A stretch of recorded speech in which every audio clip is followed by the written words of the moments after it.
জয় রাধে। আজকের পাঠ শ্রীল মাধবেন্দ্র পুরীর ভগবত ভক্তি শ্রী চৈতন্য চরিতামৃত মধ্য লীলাখণ্ড। তার সূত্রে আছে দেহ না কইল বর্ণন, যথা কথন চিত করি যে লীলা কথন। অতএব তার পায়ে করি নমস্কার, তার পায়ে অপরাধ না হোক আমার। এই মতো মহাপ্রভু চলিলা নীলাচলে, চারি ভক্ত সঙ্গে কৃষ্ণ কীর্তন কুতূহলে। ভিক্ষা লাগিয়া একদিন এক গ্রাম গিয়া, আপনে বহুত অন্ন আনিল মাগিয়া। তার সূত্রে আছে দেহ না কইল বর্ণন। যে সমস্ত লীলা শ্রীল বৃন্দাবন দাস ঠাকুর সূত্ররূপে উল্লেখ করেছেন কিন্তু বিস্তারিতভাবে বর্ণনা করেননি, সেই সমস্ত লীলা আমি এই গ্রন্থে যথাসাধ্য বর্ণনা করার চেষ্টা করব।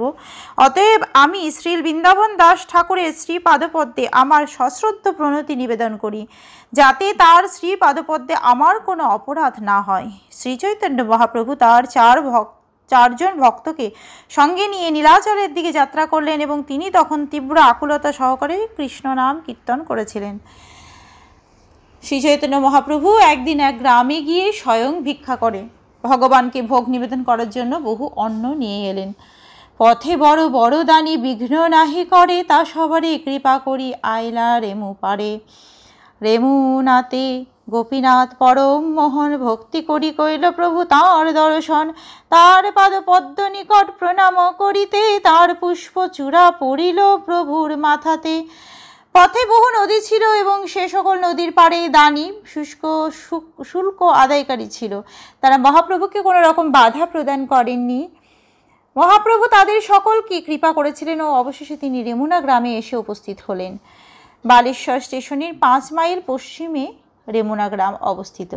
সেই গ্রামে এখনও ক্ষীরচোরা গোপীনাথের মন্দির রয়েছে এবং মন্দির প্রাঙ্গণে শ্রী শ্যামানন্দ গোসাইয়ের প্রধান শিষ্য শ্রী রসিকানন্দ প্রভুর সমাধি মন্দির আছে। রেমুনার মন্দিরে গোপীনাথের শ্রী বিগ্রহ অত্যন্ত সুন্দর। শ্রী চৈতন্য মহাপ্রভু সেই মন্দিরে ঐকান্তিক ভক্তি সহকারে গোপীনাথজিকে তার প্রণতি নিবেদন করেছিলেন এবং তার বিগ্রহ দর্শন করেছিলেন। তার পাদ পদ্ম নিকট প্রণাম করিতে, তার পুষ্প চূড়া পড়িল প্রভুর মাথাতে। চূড়া পাইয়া মহাপ্রভুর আনন্দিত মনে, বহু নিত্য গীত কইল লইয়া ভক্তগণ। প্রভুর প্রভাব দেখি প্রেম রূপগণ, বিস্মিত হইলা গোপীনাথের দাসগণ। নানা রূপে প্রীত্যে কইল প্রভুর সেবন, সেই রাত্রি তাহা প্রভু করিলা বঞ্চন। মহাপ্রসাদ ক্ষীর লোভে লহিলা প্রভু তথা, পূর্বে ঈশ্বর পরি তারে কহিয়াছেন কথা। ক্ষীরচোরা গোপীনাথ প্রসিদ্ধ তার নাম, ভক্তগণে কহে প্রভু সেই তো আখ্যান। এই পুষ্পচূড়া পেয়ে শ্রীচৈতন্য মহাপ্রভু অত্যন্ত আনন্দিত হলেন এবং তার ভক্তদের নিয়ে তিনি বহু নৃত্য গীত করলেন। প্রভুর প্রভাব দেখি শ্রীচৈতন্য মহাপ্রভুর গভীর কৃষ্ণ প্রেম, তার অপূর্ব সুন্দর রূপ এবং অপ্রাকৃত গুণাবলী দর্শন করে গোপীনাথের সেবকগণ অত্যন্ত বিস্মিত হলেন। শ্রীচৈতন্য মহাপ্রভুর প্রতি প্রীতিবশত তারা নানাভাবে তার সেবা করলেন এবং সেই রাত্রে মহাপ্রভু গোপীনাথ মন্দিরে অবস্থান করলেন। শ্রী গোপীনাথজির মহাপ্রসাদ ক্ষীরের লোভে শ্রীচৈতন্য মহাপ্রভু সেখানে থাকলেন। পূর্বে তিনি তার শ্রী গুরুদেব ঈশ্বরপুরীর কাছে গোপীনাথজির মহাপ্রসাদ ক্ষীর মহিমা শ্রবণ করেছিলেন। এই বিগ্রহ ক্ষীরচোরা গোপীনাথ নামে পরিচিত ছিলেন এবং শ্রীচৈতন্য মহাপ্রভু এই আখ্যায়িকা তাঁর ভক্তদের কাছে বর্ণনা করেছিলেন। পূর্বে মাধবপুরীর লাগি ক্ষীর কইল চুরি, অতএব নাম হইল ক্ষীরচোরা হরি। পূর্বে শ্রী মাধবপুরী আইলা বৃন্দাবন, ভ্রমিতে ভ্রমিতে গেলা গিরি গোবর্ধন। প্রেমে মত্ত নাহি তার রাত্রি দিন জ্ঞান, ক্ষণে উঠে ক্ষণে পড়ে নাহি স্থানাস্থান। পূর্বে গোপীনাথজির শ্রী বিগ্রহ মাধবেন্দ্রপুরীর জন্য ক্ষীর চুরি করেছিলেন, তাই তার নাম হয়েছে ক্ষীরচোরা হরি। একসময় শ্রী মাধবেন্দ্রপুরী বৃন্দাবনে গিয়েছিলেন এবং সেখানে ভ্রমণ করতে তিনি গোবর্ধন পর্বতে উপস্থিত হয়েছিলেন।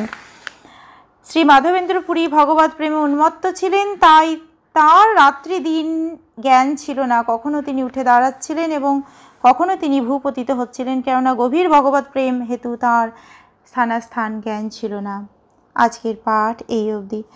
ভজ শ্রীকৃষ্ণ চৈতন্য প্রভু নিত্যানন্দ, শ্রী অদ্বৈত গদাধর শ্রীবাসাদি গৌর ভক্তবৃন্দ।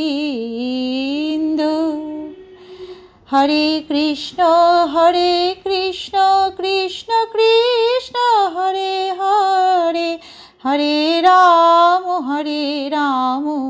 রাম রাম হরে হরে। জয় রাধে জয় রাধে জয় রাধে জয় রাধে, জয় রাধে।